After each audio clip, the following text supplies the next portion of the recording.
आप लोग अवगत हैं कि 30 तारीख को एक गंभीर घटना घटी थी और जो दुर्भाग्यपूर्ण था कि इस तरह घटना नहीं होनी चाहिए थी।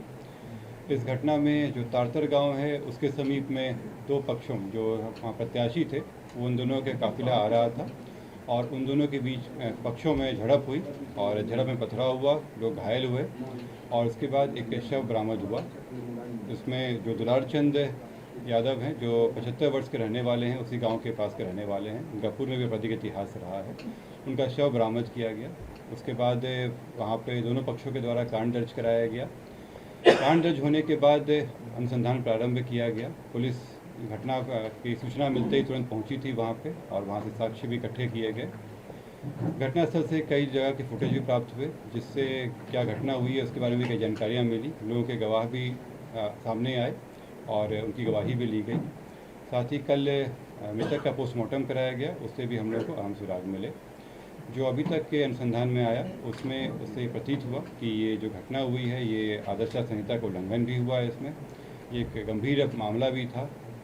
हम लोग इलेक्शन कमीशन के द्वारा निर्देशित भी किया गया था कि शांतिपूर्ण ढंग से इलेक्शन होना चाहिए और इसमें जब अनुसंधान किया गया तो पाया गया कि जो प्रत्याशी हैं वो वहाँ पे मौजूद थे, उनके सामने में घटनाएं हुई हैं और जो इस कांड के मुख्य अभियुक्त भी हैं अनंत सिंह, उनकी आज गिरफ्तारी बेड़ना गांव से किया गया है। इसमें हम लोग को जो जानकारी प्राप्त हुई थी, इनके दो सहयोगी भी इनके साथ में थे जो उस घटनास्थल पर भी थे और उनकी भी गिरफ्तारी की गई है। ये दो व्यक्ति हैं मणिकांत ठाकुर जो नदवा गांव के रहने वाले हैं और दूसरा रंजीत राम जो लदमा गांव के रहने वाले हैं। इस पूरे मामले में 3 लोगों की गिरफ्तारी हुई है। जो प्रत्याशी हैं अनंत सिंह, उनकी गिरफ्तारी हुई है।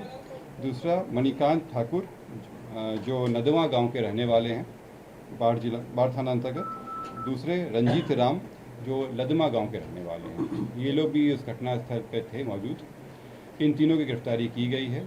इन तीनों को आगे मजिस्ट्रेट के सामने प्रस्तुत कराया जाएगा और आगे विधि सम्मत कार्रवाई की जाएगी।